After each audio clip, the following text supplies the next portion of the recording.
إن الله عالم غيب السماوات والأرض إنه عليم بذات الصدور. هو الذي جعلكم خلائف في الأرض فمن كفر فعليه كفره ولا يزيد الكافرين كفرهم عند ربهم إلا مقتا ولا يزيد الكافرين كفرهم إلا خسارا. قل أرأيتم شركاءكم الذين تدعون من دون الله أروني ماذا خلقوا من الأرض أم لهم شرك في السماوات أم آتيناهم كتابا فهم على بينة منه بل إن يعد الظالمون بعضهم بعضا إلا غرورا.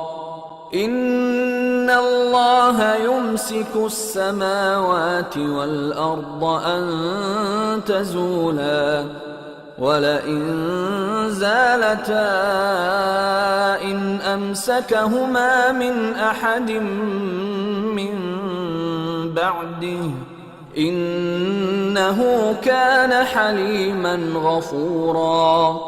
وأقسموا بالله جهد أيمانهم لئن جاءهم نذير ليكونن أهدى من إحدى الأمم فلما جاءهم نذير ما زادهم إلا نفورا استكبارا في الأرض ومكر السيء ولا يحيق المكر السيء إلا بأهله فهل ينظرون إلا سنة الأولين فلن تجد لسنة الله تبديلا ولن تجد لسنة الله تحويلا.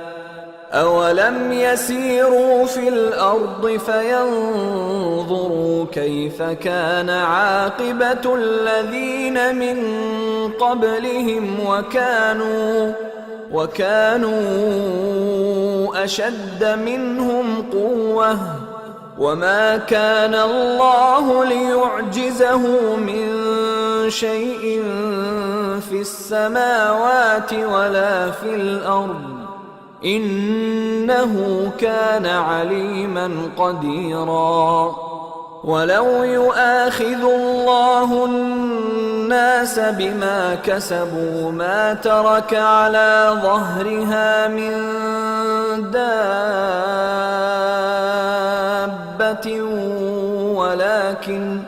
ولكن يؤخرهم إلى أجل مسمى فإذا جاء أجلهم فإن الله كان بعباده بصيرا. बेशक अल्लाह ही आसमानों और जमीन की पोशीदा बातों का जानने वाला है। वो तो दिलों के भेदों तक से वाकिफ है। वही तो है जिसने तुमको जमीन में पहले लोगों का जानशी बनाया। अब जिसने कुफ्र किया उसके कुफ्र का जरर उसी को है और काफिरों के लिए उनके कुफ्र से परवरदिगार के यहां नाखुशी ही बढ़ती है और काफिरों को उनका कुफ्र नुकसान में इजाफा ही करता है। भला तुमने अपने शरीकों को देखा जिनको तुम अल्लाह के सिवा पुकारते हो? मुझे दिखाओ कि उन्होंने जमीन में से कौन सी चीज पैदा की है, या क्या आसमानों में उनकी शिरकत है, या हमने उनको कोई किताब दी है जिसकी वो सनद रखते हो। इनमें से कोई बात भी नहीं, बल्कि जालिम जो एक दूसरे को वादा देते हैं महज फरेब है। अल्लाह ही आसमानों और जमीन को थामे हुए है कि कहीं वो अपनी जगह से टल न जाएं, और अगर वो टलने लगें तो अल्लाह के सिवा कोई ऐसा नहीं जो उनको थाम सके। बेशक वो बुर्दबार है, बख्शने वाला है।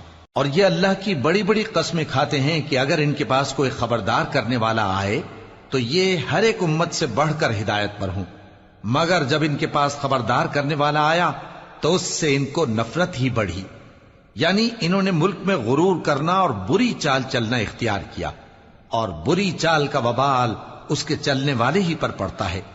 یہ تو پہلے لوگوں کی روش کے سوا اور کسی چیز کے منتظر نہیں، سو تم اللہ کی عادت میں ہرگز تبدیلی نہ پاؤ گے اور نہ اللہ کے طریقے میں کوئی تغیر دیکھو گے۔ کیا انہوں نے زمین میں سیر نہیں کی تاکہ دیکھتے کہ جو لوگ ان سے پہلے تھے ان کا انجام کیا ہوا، حالانکہ وہ ان سے قوت میں بہت زیادہ تھے، اور اللہ ایسا نہیں کہ آسمانوں اور زمین میں کوئی چیز اس کو عاجز کر سکے، وہ علم والا ہے، قدرت والا ہے۔